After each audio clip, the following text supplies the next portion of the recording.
everyone, dear rental scale up friends. I'll let you stream in. So good to have you joining. I see you coming. There's already 30 of you in. Thank you so much for being here. It's our last webinar of the year, webinar, masterclass, however you call it. As usual, our goal is to bring you insights and actionable things you can do. And as you may know, today we'll be talking about Airbnb, Vrbo, Booking.com, which obviously are three channels that you are probably very interested in hearing about. I have, I think, three or four slides. That's it. So it means that we're going to have a great conversation with two great speakers, and they will introduce themselves in a few minutes.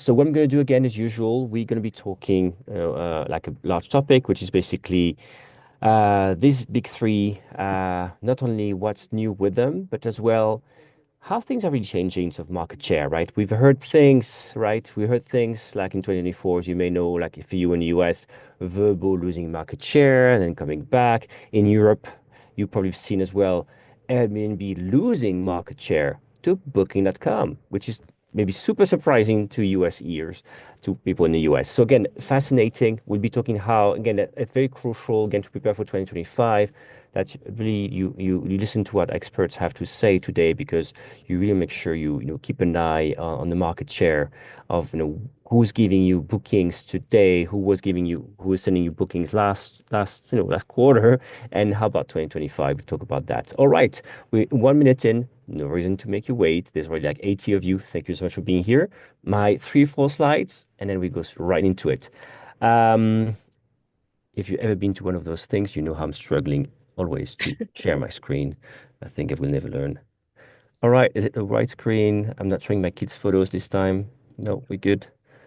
Um, what's happening? What's happening? Look at that. For some reason, I can't just share the slides. Oh, what happened? It should be very simple presenting, but the buttons have moved. Look at this. That's fantastic. Let's just scroll view and boom. No, so if you're representing Canva now, the button is down to the right, not up. I like this, it keeps you young. All right, so seriously speaking, Airbnb booking verbal. We talk about new rules, and new rules, not just like new features, not talking about regulations this time, although regulations may have an impact on what we'll be talking about today. Um, Thibault, I'm your host here. I'll also be talking about a few things. As you may know, I'm the founder of Rental Scale Up, which is a short-term news website. We talk about things such as what the big OTAs, what they're up to. We share market data. We talk about new technology. Um, Here we also have Yuvika and Snigda, who are make up the team. And again, they're very, very instrumental in having this thing happening today. Can't be anything without my team. Thank you so much. And also happen to be the head of product marketing for Price Labs, the revenue management platform. We have a free newsletter every Wednesday, but you probably know that because you're attending this webinar. That was it for me. All right. So we have two speakers today, Tabitha and Annie. What I'm gonna do, I'm gonna just like stop sharing and have each of them introduce herself, because I think it's way better to hear from each of them. So again, right, we have Keydata dashboard and NextPax here in Rome. And let me stop sharing. Annie, do you want to get started and introduce yourself, please? Yes, thank you, Thibault, for having us here. Tabitha, it's nice to meet you. Haven't met you before. But I'm Annie Holcombe. I am the Director of Technical Supply Partnerships in the Americas for NextPax. It's a leading global channel manager based in the Netherlands. So I'm excited to be here to talk about all things distribution. It's something I'm passionate about. Having come from property management and moved into distribution, I know how important this topic is, and this is the perfect time of year to take a look at your distribution and plan for the future. Fantastic. Tabitha, how about you? Hey everyone, I'm Tabitha. I'm over in Bend, Oregon. So right out my window, I am watching it dump snow, which we were not expecting today. So if you see me looking up, that's what's happening. I've been with Keydata for almost 3 years now. So if you're unfamiliar, we're a business intelligence and revenue management tool. So all day, every day, I am part of the business management team, and then I also help with our property management system partnerships. So I'm talking to property managers all day, hearing what's happening on the ground, talking about what's going to happen, discussing with our revenue managers every single day what the landscape looks like. So yeah, really excited to be here and share some of those data points with you guys. Tabitha, Annie, thank you so much for being here. And obviously, right, you are in contact every day with property managers, and I think as property managers, you are attending this meeting. And just let us know in the chat, by the way, where are you right now? If you're a property manager, where are you based? How many properties you have? I know we do the drill every time, but I love knowing this. I think our guest speakers like to know this because it's also helping us talk about things. For example, as we know, like in Europe and US, market shares are different. And there's people I know. There's Dean McLucky. Hello, Dean from South Africa. I see Tom, Manchester. Hello to the UK. So please do let us know where you're based, maybe also how many properties you have. Jacob, Colorado Springs, 150 listings. Frederick is in Sweden. Hello. So good mix of Europe and US for the moment. Gail, oh Gail, hello Gail. Good to see you. Long time no see. I saw you last week in Paris. That's Gail. Fantastic. Gail, 35 apartments, Hawaii properties. Hello, Gara. All right, Alex, third, new project manager, but welcome to the family. All right, Fernando, 177.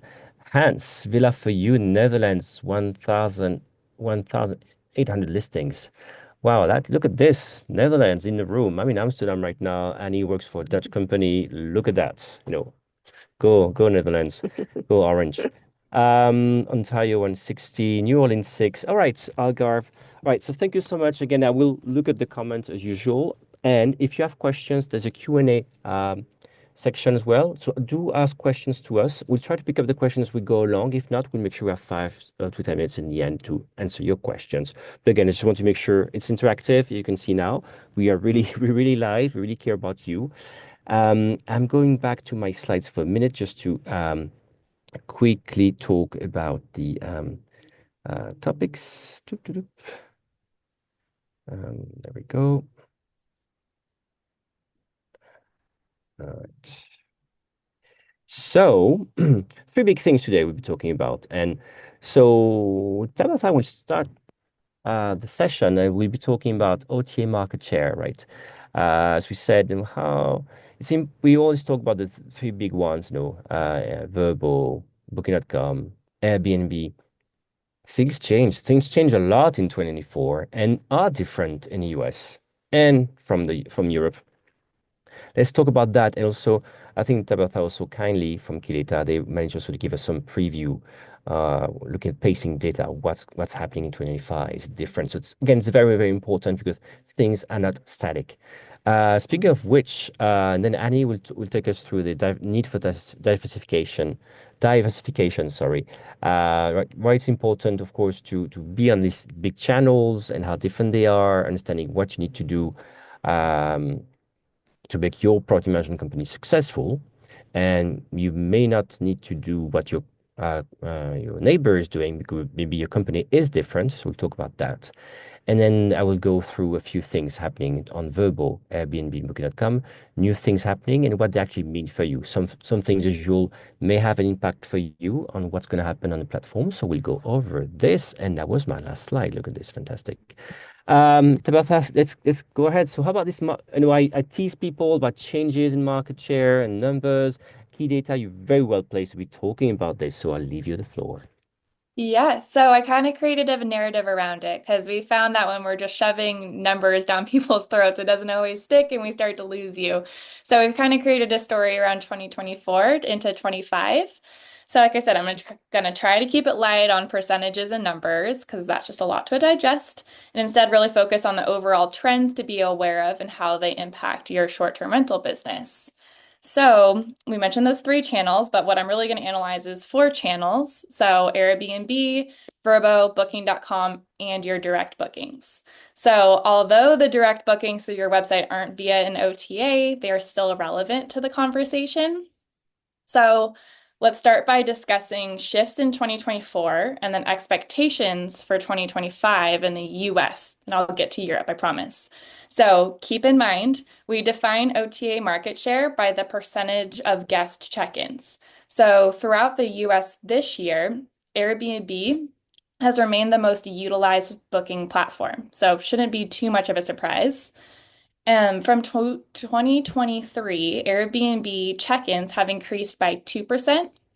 Booking.com also experienced a 1% increase in bookings.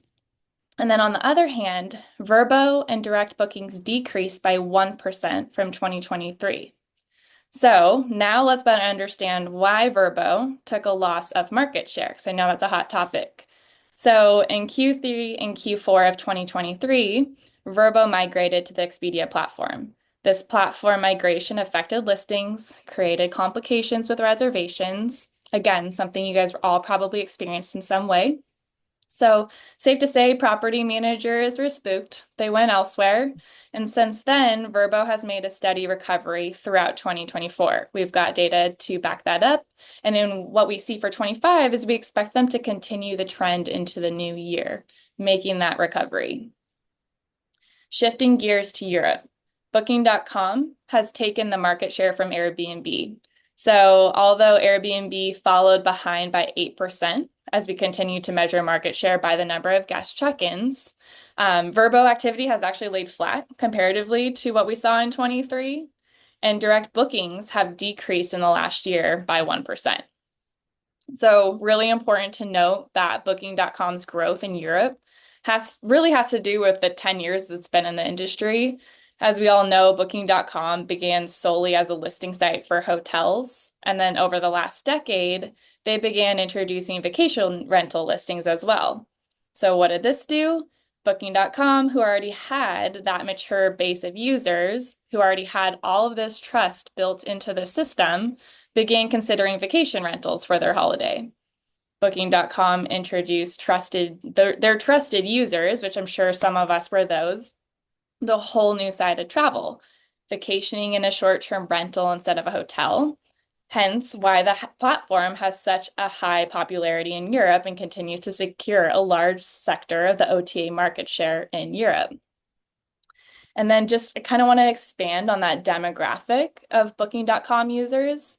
I want to mention how it's important to understand this demographic for all the OTAs you're listing your properties on. So typically we find that travelers who are more comfortable using an app prefer to book via Airbnb and Vrbo. The app is easy for them to navigate. It's readily available on their smartphones. Airbnb travelers tend to book more last minute and therefore have shorter booking windows. Their length of stay is typically shorter, and then the stays they're booking are usually smaller properties, although we are seeing Airbnb gaining traction with those larger units. So Vrbo typically has larger properties. It attracts longer booking windows and stays, but that landscape, the data suggests, is actually also changing. And then here's potentially a reason why. Property manager strategy via these OTAs has changed, and you don't need me to tell you that. To be safe, we're seeing property managers list their properties on all of the booking sources. We assume this is happening because no one wants to miss out on a potential booking. From my conversations with our revenue managers and others in the industry, this is a fine strategy. To dive even further into how to maximize your listings, you can consider the demographics we discussed just now to better understand who is booking on which OTA, and then adjust your cancellation terms, your rates, your length of stay requirements, all of that based on those findings. And then your biggest challenge and what should be your ultimate goal is to convert those guest bookings from the OTAs into direct bookings. And you can do that by providing, that unparalleled guest experience, the bulk of what you're doing every single day.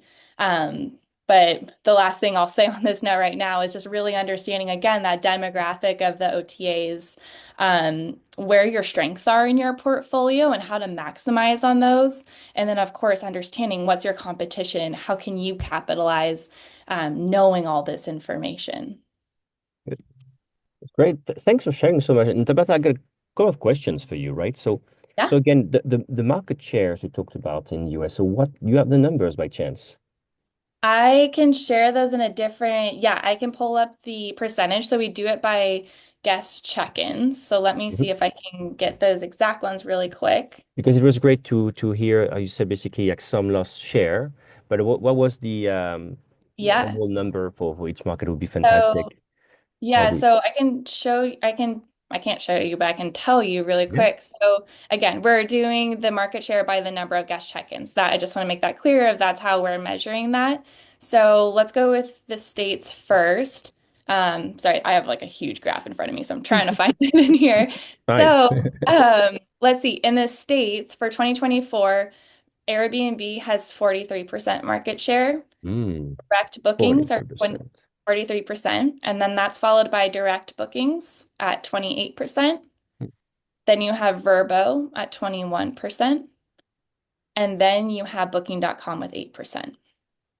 So, That's very interesting. And again, do let us know in the comments if you're in the US whether that's about what you're seeing as well, right? It's really, really important.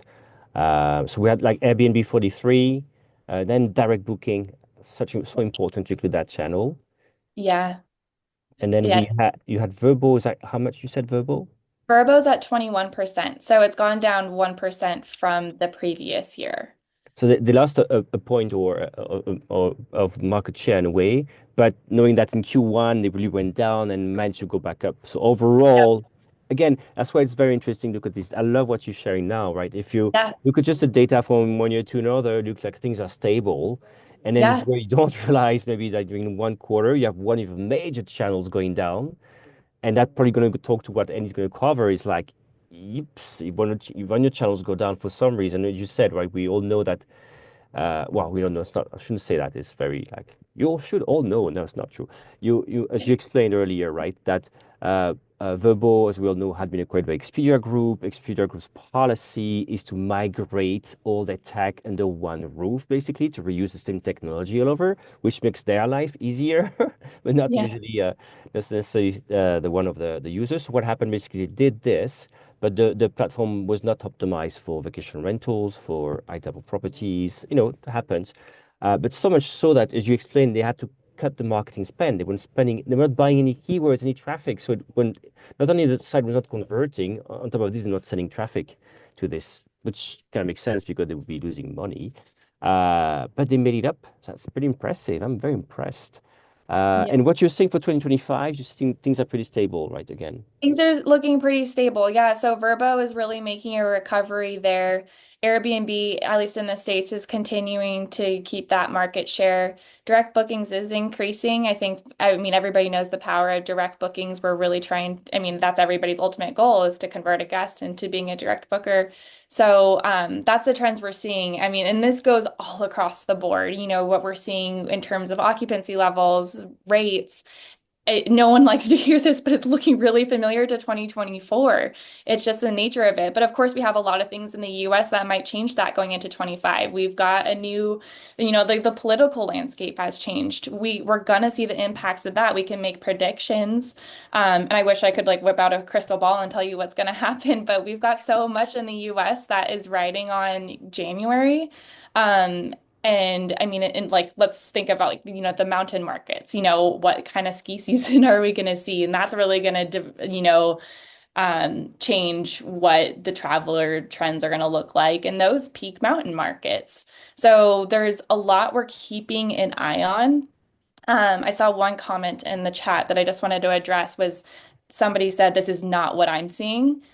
That can completely be true. I mean, remember, these are averages. We're looking at what a majority, but there are gonna be outliers. So, and then that's the case with absolutely everything. So the key there is just still looking at your competitors in the market, staying on top of your OTAs. So all of this is still going to be very relevant for you. You just might be in a really niche market. You might have a really niche properties.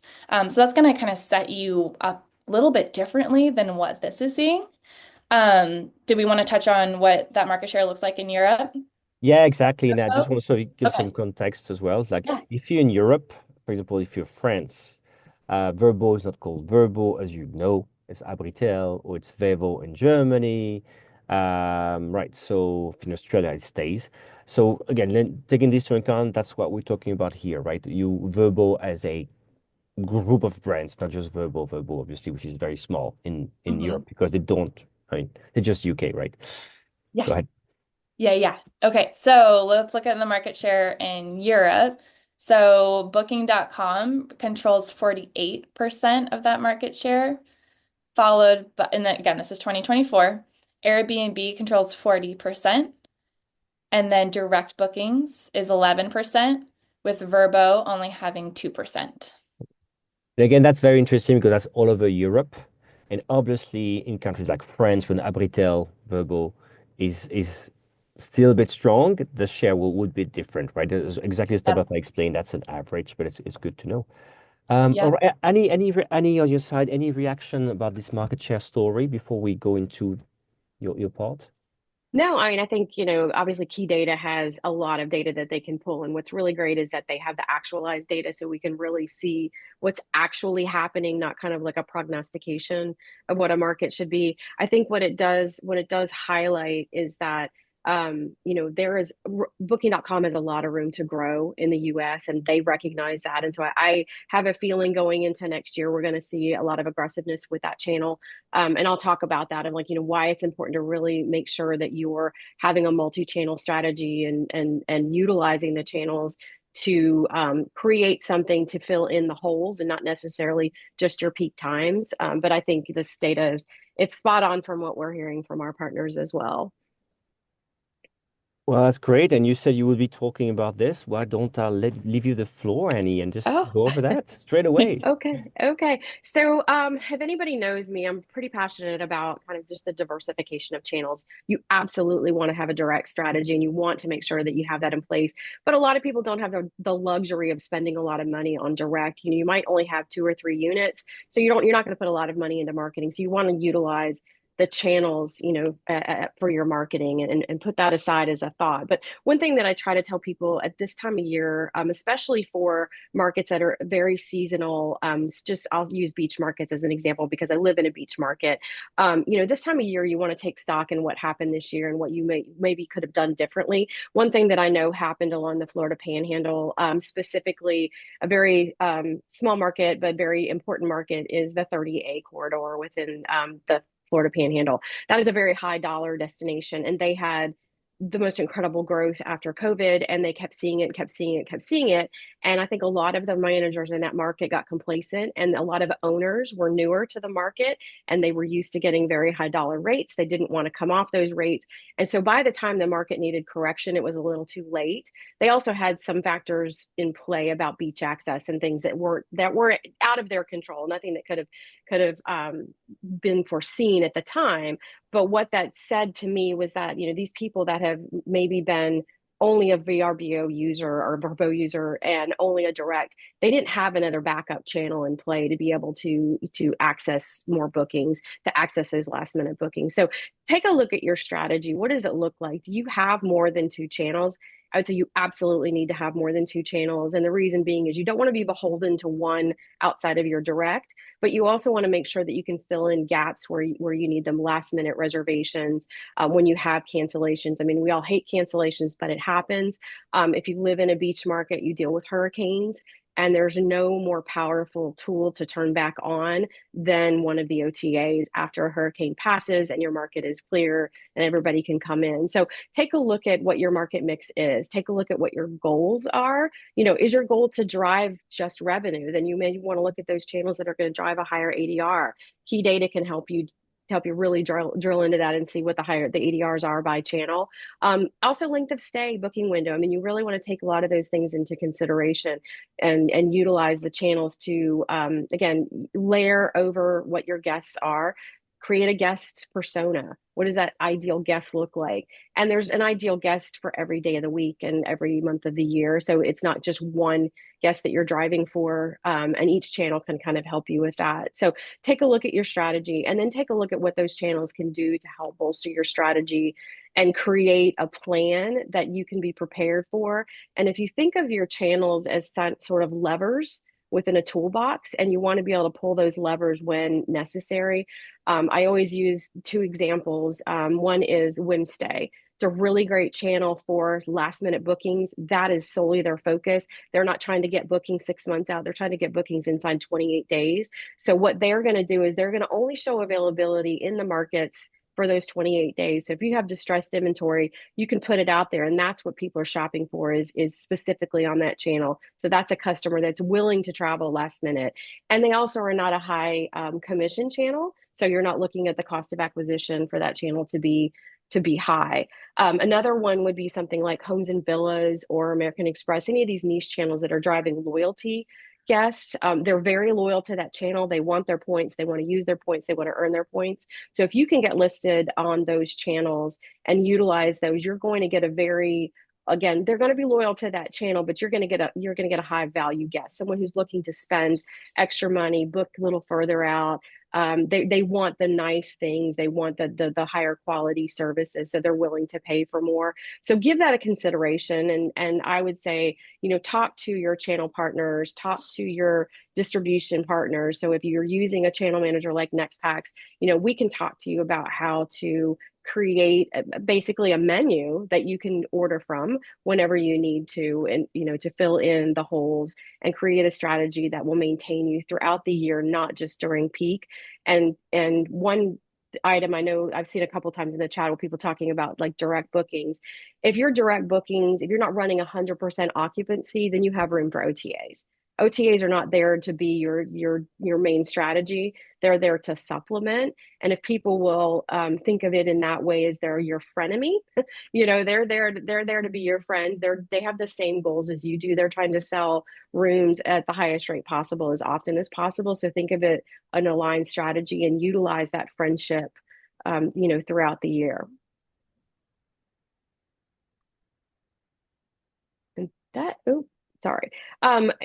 Really, beyond that, I think that one of the things that I would say in sort of diversification that I've seen a couple again in the chat, a couple of people mention is the use of social media. So besides OTAs, I think that social media channels have become sort of a new niche channel to get bookings from. It really plays well in the STR market and a lot of these really cool hip markets where there's a lot of fun things going on, city markets urban markets where there is events.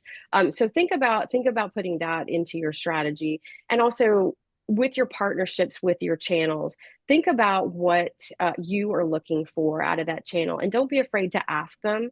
They are often willing to create strategy and create promotional opportunities around a market. So if you are in a market that is, a beach market and it's off season, maybe you get other partners within the market to say like, hey, we want to do a promotion right now to get people to come for like just a quick, weekend hop from Atlanta to the Florida Panhandle. They'll put together some promotions for you to do that because again, they're looking to move rooms just like you are. So think of your channel partners as a marketing partner, not just somebody who's taking your rooms and distributing them, for the sake of making money. They're there to help you market your property and your destination. I really like that you mentioning these other websites as well, these other platforms where you can book. Would you mind repeating them one by one? Because as I can see in the comments, people say, "Hey, what was the name of the last minute channel, the Whimstay?" And Yeah. so they just want to. So we talked about Whimstay. That was the last minute channel. We talked Yeah. about Marriott home. Homes and Villas. Yes. So it's Beard Yeah. Homes and So Villas. Yeah. yeah. So Marriott Homes and Villas, and then you would talk about American Express. So again, like more loyalty type programs. But there's a lot of channels that have come on come on the scene that they're not going to rival Airbnb or VRBO or Booking.com anytime soon. But they are there to supplement. You've got Vacay My Way is one. You've got a lot of niche channels, and if anybody wants to message me, and I can kind of give you the channels that would be appropriate for your market, because again, there are hundreds and hundreds of channels, but they're not all necessarily right for your market. There's a lot of niche channels that are just specifically meant for Florida. Florida rentals, Florida a rental by owner. Like there's just a lot of Emerald Coast by owner is another one. A Mm. lot of channels that are very specific to a regional set, and we can help you kind of navigate through all of those. Thanks so much. And a follow-up question, for, actually, maybe for you and Tabitha, right? There was Sorab actually in a Q&A was asking, what do we mean by direct? And of course, direct can be many things, right? Direct is people going to your website and booking, can be people finding you on your TAs and then going to your website, or finding you on Instagram or through your partners. And if I'm not mistaken, depending how we're counting things, it also could be people finding you on Google Vacation Rentals, which is the fourth big one we never mentioned, but because I do believe people find you in Google Vacation Rentals. So, this, if you type, villas in Miami Beach, for example, you condos, Miami Beach more, you will probably find this in your Google search result, this map with properties, and actually that's from Google Vacation Rentals. If I'm not mistaken, if you click on this, you then will be redirected to your own website or maybe to your channel manager website. But anyway, so that and usually that counts as direct. Am I just checking with you, Annie and Tabitha, as far as you know, am I right to believe that it's counted in the direct most of the time? This Google Vacation Rentals. From our perspective, there is, but I think it depends on the listing that they would click on because the OTAs are pulling through to Google as well. But the guest is going to know because they're going to see the pricing. So, Google operates kind of in that meta type space where they're going to give you the listing for the best prices for your property. But you do have the ability to list your property and have it linked back direct to your own website. So I would say that's another really important thing is that if you don't think you need a website, you're wrong. You need a website. You don't want to utilize one mistake I see quite often is people will send me the link to their website and it's a link to their Airbnb listing. And that's not your direct website. So all you're doing is actually putting your marketing effort and dollars into Airbnb, which, they love it. Absolutely. But you need a direct site too. You need to be able to have something to go back to your direct site to be able to have Keydata account for your direct bookings. And one also goes with the other. I mean, we usually talk about the billboard effect, the fact that people find you on an OTA website. If you're smart enough, make it clear enough, you have your company name in your host profile, for example, so that people can Google and find you and hopefully book direct with you. But I don't know, these days also we have to think that some people actually just want to Google to find you, find your website as as a trust signal and still book you, I don't know, on Airbnb, for example. And it's fine, even if your website is not used for direct booking, just as trust signal that you can be trusted, you can be professional. That's great. You're still getting the booking, even though from Airbnb, right? So indeed, so the website is a direct booking engine as well as a trust signal listening to, like, yes, I'm a professional, which is very important for, of course, people listening to this today. Um, um, Maybe a segue. I want to go now into maybe what's new with different platforms. Speaking of talking about Airbnb, Booking, and Vrbo, but I think Annie, you have something about Booking.com, right? Because I think obviously with NextPax, you have pretty good relationships with Booking.com. So what's coming in 2025, Booking.com from your side that, yeah, you guys are working on. Yeah, so yeah, I again, being a Dutch company, we're very close to Booking.com. We have a really great relationship with them. Our CTO sits on an advisory board with them, so we do a lot of work together to try to optimize our not just our partnership, but kind of like how property managers will utilize the channel. And I think the one thing that I've seen since I've been with NextPax, but I was seeing it previously, is Booking.com's really listening. I mean, I think that they understand specifically for the US, it's inherently different than things are in Europe, and so there's some modifications and things that need to happen for property managers in the US to be comfortable using a channel that's not based in the US. So they're going to be working a lot on content, so a lot of how to handle that content and make sure it's optimized. Payments by booking is already in place, so a lot of people I know, were wary of using Booking.com because there was a concern of failed credit cards, fraud, that type of thing. So payments by booking is in play, and property managers can sign up and utilize that. So it plays similarly into they become basically the merchant of record. So it does give you a comfort that they're running the credit cards and they're verifying them before payment. So you don't have to worry about that being an issue. But they are going to be implementing some more APIs that'll have rate plans, like value adds for rate plans, and then market insights API. So some stuff that we'll be able to pull into our system from Booking.com for our partners.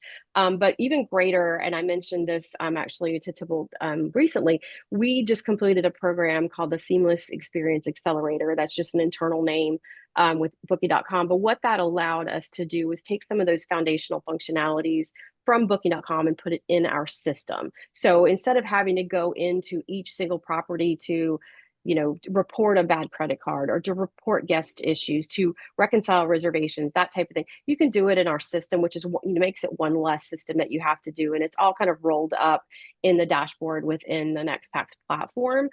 There are only a few other companies in the globally that have done this. It's something that I think Booking implemented this because they were hearing that there's a lot of friction in using the platform, so they wanted to remove that friction. So I think you're going to see a lot more of those type of functions coming from Booking and also from some of the other players. We're not seeing a big roadmap for Airbnb, but we all know they have their releases and they kind of hold their cards close to the vest as to what they're going to do. But I think overall, it's going to be really focused on content and communication, and then where can we get kind of the data from the channels to understand guest behavior for each one of your property groupings and your market. So I think 2025 is really bright for all the OTAs. I'm seeing a very bright spot for Booking. I think that they are very focused on the US market and wanting to make that relationship with US property managers as strong as it is in the Europe market. Yeah, and thanks for sharing these insights. And I agree with you about what they're going to do. And if I can now, and of course, again, as usual, I will now take the lead to talk about what we see coming up on these different platforms. But Tabitha, Annie, if you want to chime in, do chime in, right? As I did when you guys were speaking, right? It's just to make it interactive. And indeed, I will start with Booking.com because, again, exactly as you said, Annie, obviously it's a known factor in Europe. You can't do without them. And the, I mean, the size of the market share that Tabitha shared is just amazing. I mean, maybe some of you know that, but I worked for 5 years at their headquarters in Netherlands, right? And Booking.com would always look at Airbnb with envy and say, "Oh my God, we like Airbnb managed to um, bypass us and made sure we are that Booking.com is behind. We need to catch up, these kind of things." And at least in Europe, they've been smart to use their strength. And sometimes so all about knowing what you're strong at and just being even stronger where you're strong, right? Sometimes people tell you, I know it's about the part of the year we talk about good resolutions. People say you should work on your weaknesses. And sometimes like you should work on your strength instead of what you're good at and do more of that. That's what they've been doing, seriously speaking, in Europe, right? Just making sure they have that market share. And once they got the product aligned, just like pouring money in buying traffic. And as Annie said, right, the US, it's coming. Again, if you've been familiar with Booking.com, it always feels like next year, Booking.com is going to be big in the US. We kind of, I think I've heard this forever, right? But it's, you know, again, knowing a bit Booking.com, and if Booking.com, anybody's listening, hello. It's a machine in the sense that they are relentless. They may be slow, but they're a machine. It's like a tank, and they're moving. They're moving, and they're also very good. It's maybe the Dutch culture, understanding where basically where they suck at, right? So they know, you talk about payments, they know that people in the US were like, they tried Booking.com as a vacation rental manager, like, oh my God, so much cancellation, fraud, and chargebacks. So they had to fix the payments, right? They had the issue of awareness, right? Awareness in the sense that nobody knows the brand in the US. That I'm pushing it, right? Like there was still the perception, right? So doing, ads during the Super Bowl, that's what they're trying to do. I don't like their ads. I don't think they work. But anyway, they they're serious about this.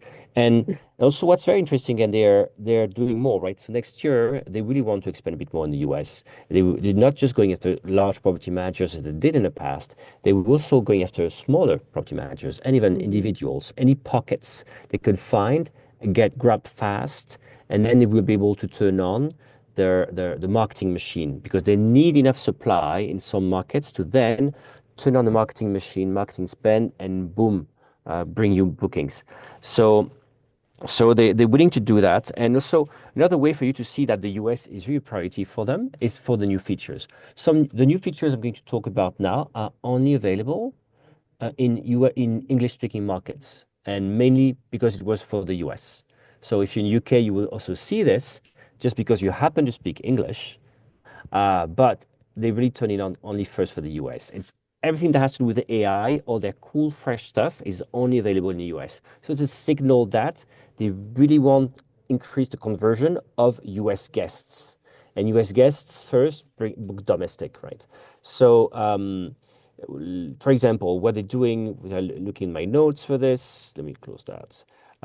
Yeah, so they have included now smart filters when people are searching. So basically, what it means is that usually when you were searching for a vacation rental, for example, you would enter destination, the dates, number of people, right?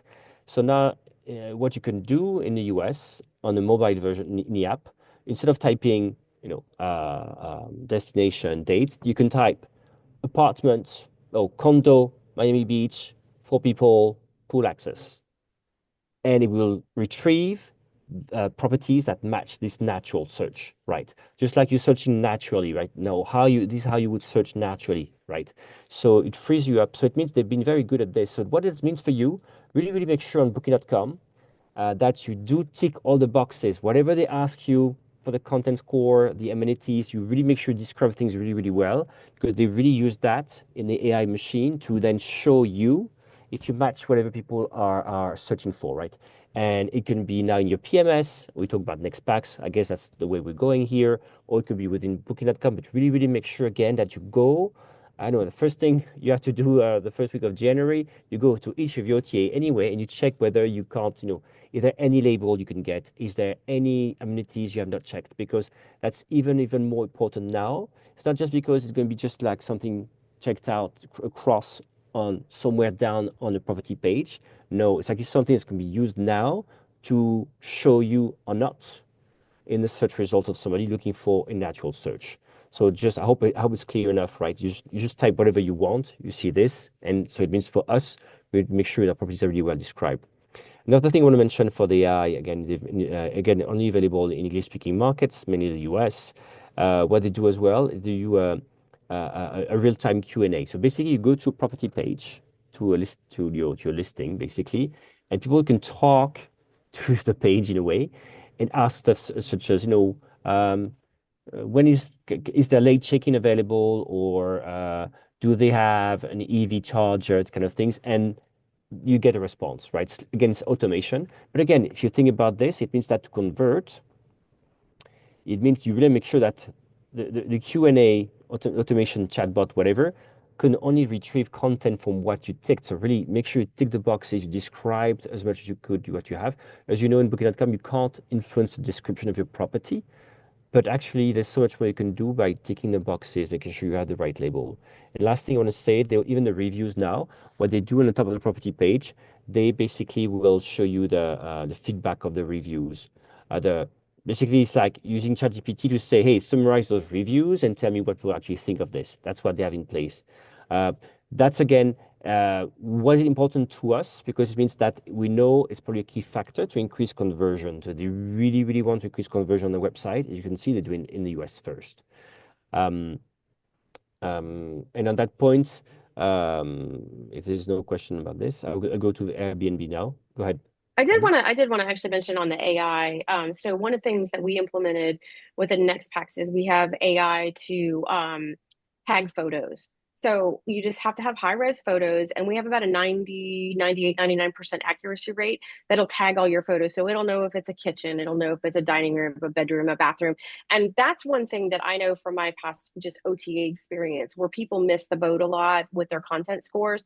And the channels look at the content scores. They're looking, are you responding to reviews? Yes, but do you have the high res photos? Do you have your descriptions? On booking.com, you can put your logo and a little bit about your property management company so you can have a little bit of branding on there. Are you filling these things out? And photo tagging is really important. And I actually had a meeting with booking.com this morning, and we were joking about the number of people that don't realize that sometimes they've accidentally checked a bathroom as their hero photo. And there's nothing worse than somebody seeing a bathroom and when they're looking for a beach hotel, beach home or a ski chalet. Just check those kind of things. But the AI tagging is going to be really important, I think, moving forward, because things are moving very fast and the channels are utilizing AI to interpret what the guest is looking for and looking at, and they're going to shuffle photos around. So you want to make sure that you're tagged appropriately. So if all of a sudden it becomes really key for people to look at game rooms in a home, that you've got that tagged as a game room so you could rise in the sort.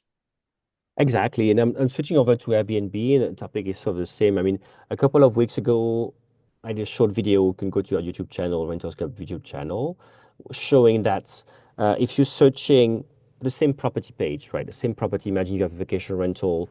I showed the example. If I'm searching for as a couple, or if you're saying we're coming with the kids, the same property page, the highlights on top of the page, we say, this property is great for blah, blah, blah.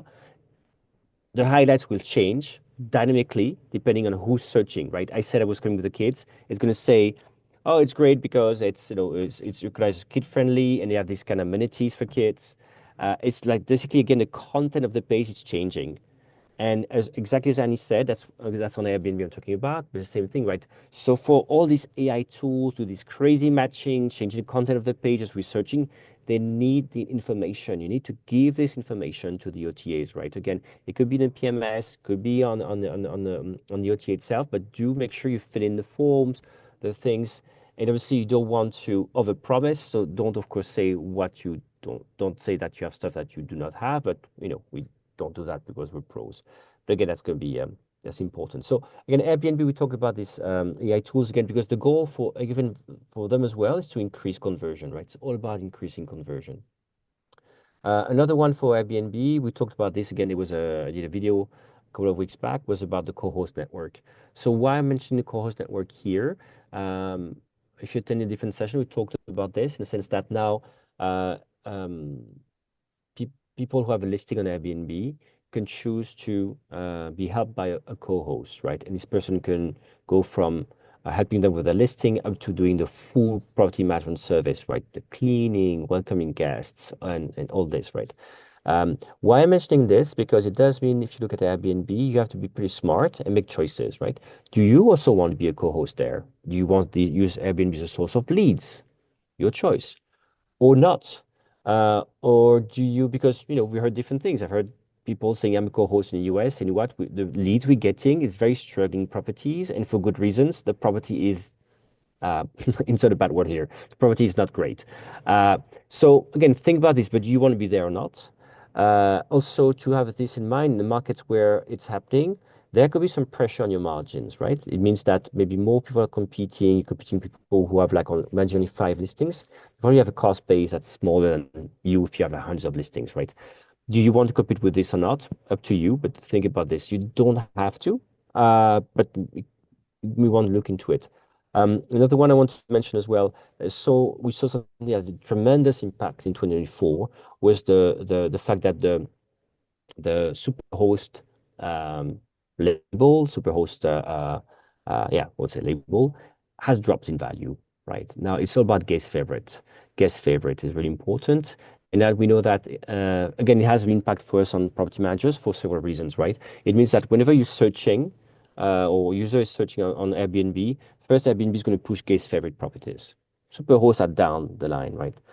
So it means that even as a guest, I'm getting trained by Airbnb into only looking after guest favorite first. Number two, it's on listing level, not account level. Used to be that as a super host, we could introduce new properties and get them, rank ranked higher just because we were super host and we're benefiting from this. Now it's not enough, right? The property you need to be guest favorite, and of course, if you're just starting out with a property, it's kind of hard because to be guest favorite, you need a certain number of reviews, which you don't have if you're starting out. So it's increasing the pressure. And also, Superhost is calculated every quarter. Guest favorite status is calculated every day. Every day. So it means that basically things are not stable, keeping on your toes. That's what Airbnb wants. Um, but it means again it's very very interesting what's happening here, and it's only increasing, right? The idea for Airbnb is to say they have so many listings, they want to help people find the good ones in a way, increasing the quality, but also a way in a way to increase the pressure on prices for you to price down on Airbnb to lower your prices because in the end as you know, part of your review score is the value for money, which is price. So it's very interesting what's happening here. Okay, so it does mean you have to make a choice as well. We all know, sometimes it's on your strategy. Some people may choose to have markups on different channels, and maybe I can talk about this with Annie. That's a good one, right?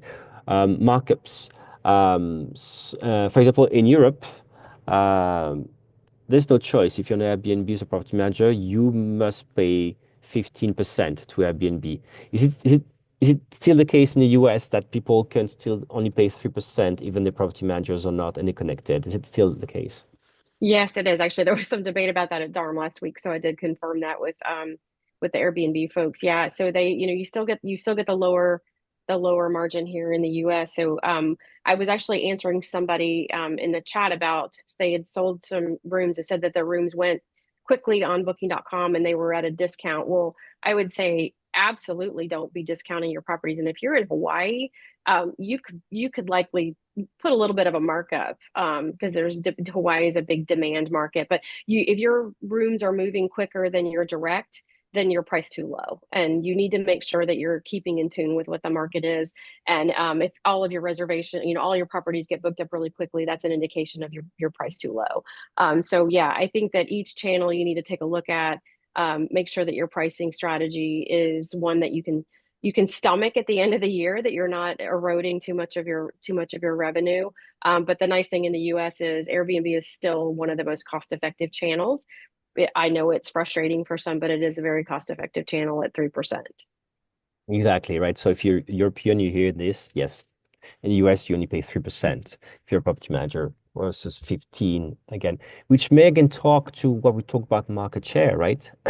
Right. Booking.com comes to the US, you probably could have to pay 12 to 15%, if not more.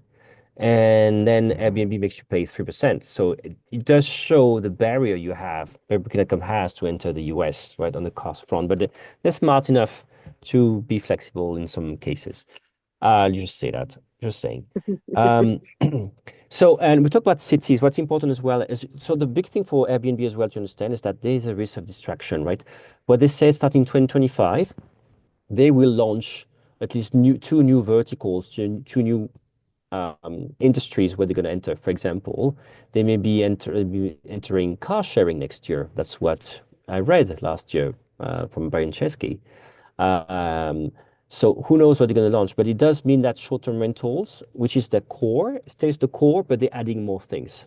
So it's going to be interesting to see because in a way, what are they going to present at some point on the homepage? Like for a while, they were presenting experiences, and they were presenting like on the homepage, presenting unique places, icon places you can book for one night. So it does mean at some point the space they have, we have to compete for different categories. So let's see what it means. I don't think it will mean that short-term rentals will go down in terms of number of bookings, but it could be a distraction for Airbnb in terms of like what they're doing, how they're ramping up. So let's see what it means for us, which does mean again, don't just bet on one channel because you never know what can happen. I think they're very smart, but think about this. Another one I want to mention now, because we've got 2 minutes left for myself, 25 minutes for the Q&A. It's Verbal. Interesting move. I know what you think about this, Tabitha and Annie. Like Verbal has added more than 1 million listings from the urban markets. So basically, to let's say what they did, they got listings from Expedia that they added, boom, like this to Verbo. A lot of them were apart hotels, for example, honestly. But it does mean that Verbo now is also able to compete in urban markets, which was basically something they were usually only available in very strong in traditional vacation rental markets. Airbnb has been growing there. And now they're going back in urban centers. Again, we're also booking is strong. So that's interesting. It does mean that it does mean probably that booking, Vrbo is going to start buying traffic for cities as well. So if you have apartments in city centers in the US, you may think about again at looking at Vrbo again next year with different eyes. And I would be curious to see. Let us know whether you're going to get more traffic.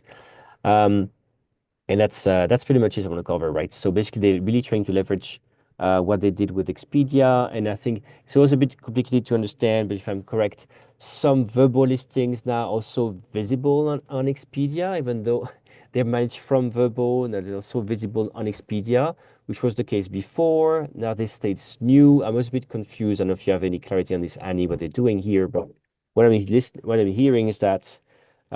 They try to give more exposure to the board listings, but also making them visible on Expedia.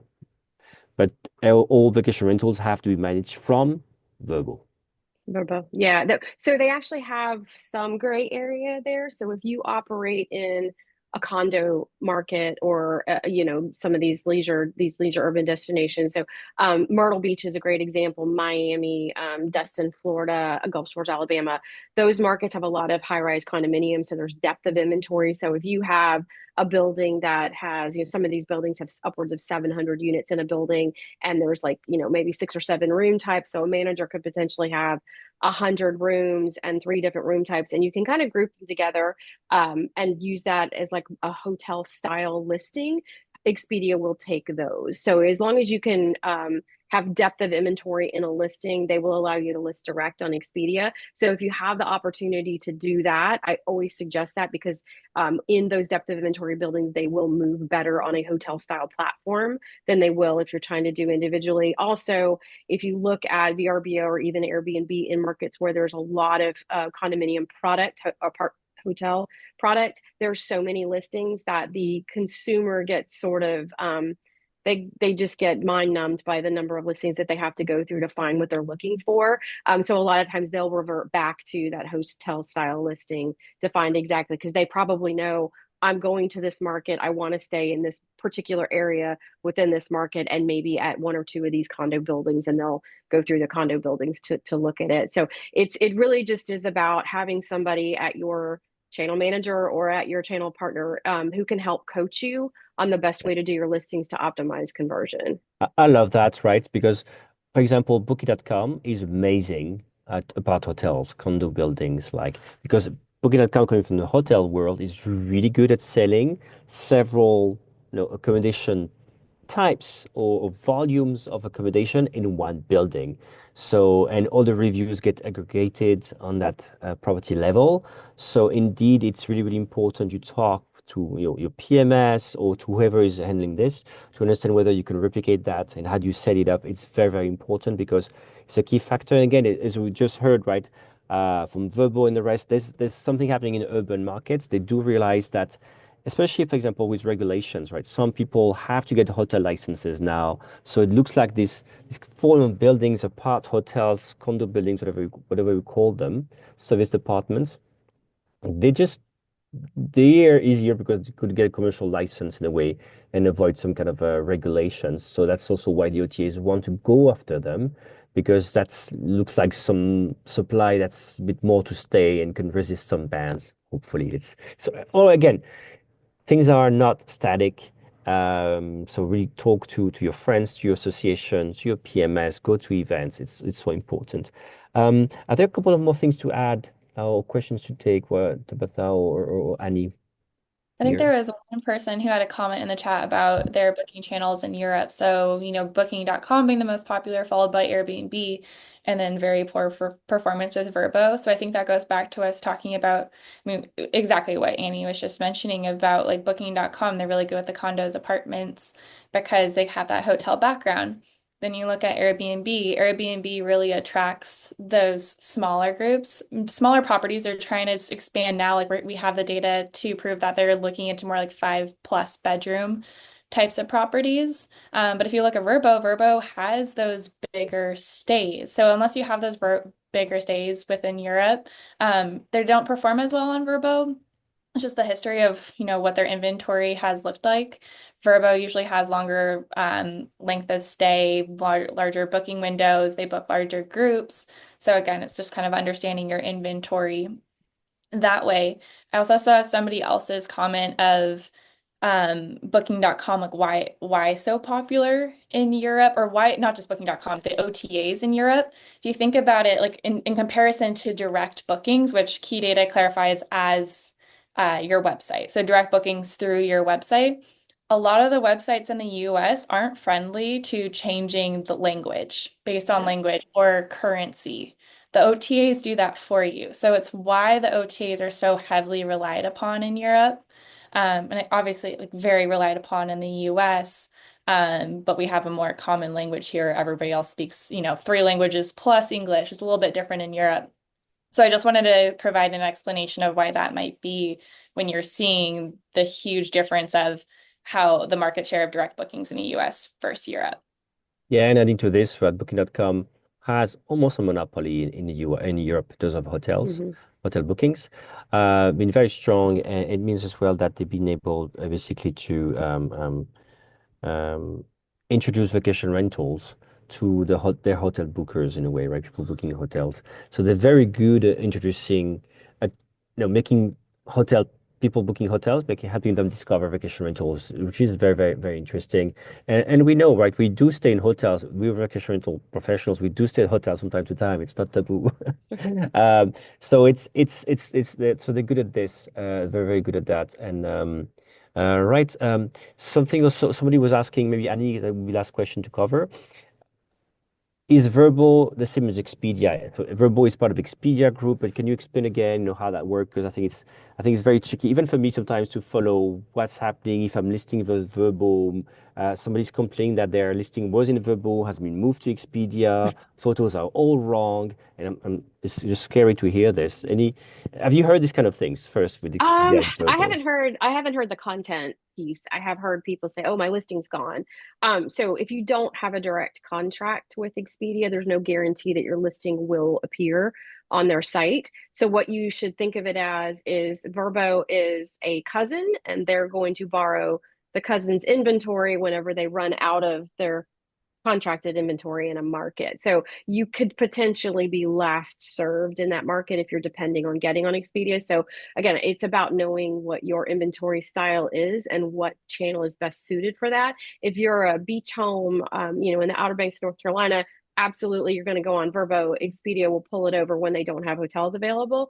But you want to be on the Verbo platform. But if you have condominium product, you want to do both if you can. I mean, that's what I would suggest. Well, thanks so much. Thank you so much for everyone for attending. We passed the time, and there's still 80 of you. Thank you so much. But as usual, so as you know, this is recorded. You can get a recording. We'll turn this into a takeaway articles. I want to thank Tabitha. I want to thank Annie. And a lot of people actually want to reach out to you, Annie and Tabitha. So, Annie, first, what's the best way to be able to know more about NextPax or to contact you? So I did pop my email address in the chat, but it's Annie.Holcombe at nextpax.com. Also, if you're pretty active, I'm on LinkedIn all the time, every day. I'm very active there. So you can reach out. And then our website is nextpax.com. Fantastic. Thank you, Annie. Thank you so much for being here today. Thank you. Tabitha, how about you? If you want to know more about key data or contact you. Yeah, absolutely. I'll pop my email in the chat as well. It's kind of a mouthful. Thanks to Keydata for having the longest name ever. But yeah, you can just reach out to me and I can connect you if you are interested in looking what's specifically happening in your market. I can connect you with that expert in your individual market, or just visit our website and you can get a demo of the dashboard if that's something you want, or again, looking at your market data. So a few ways to reach out to us. All right. And I see comments here saying obrigado, merci, mahalo, thank you. Well, thank you all again. That was the last Thank you. session. I wish you great, happy holidays. It's very important. Do take time to talk, to see your friends, family. It's the right time of the year. Or just, contact us on LinkedIn, as Annie said. Annie, we're pretty active on LinkedIn. If you want to talk with someone, we're there. Again, thank you so much, and you guys have a great holidays and see you next year. Take care. Bye. Thank Thank you. you. Have a good one.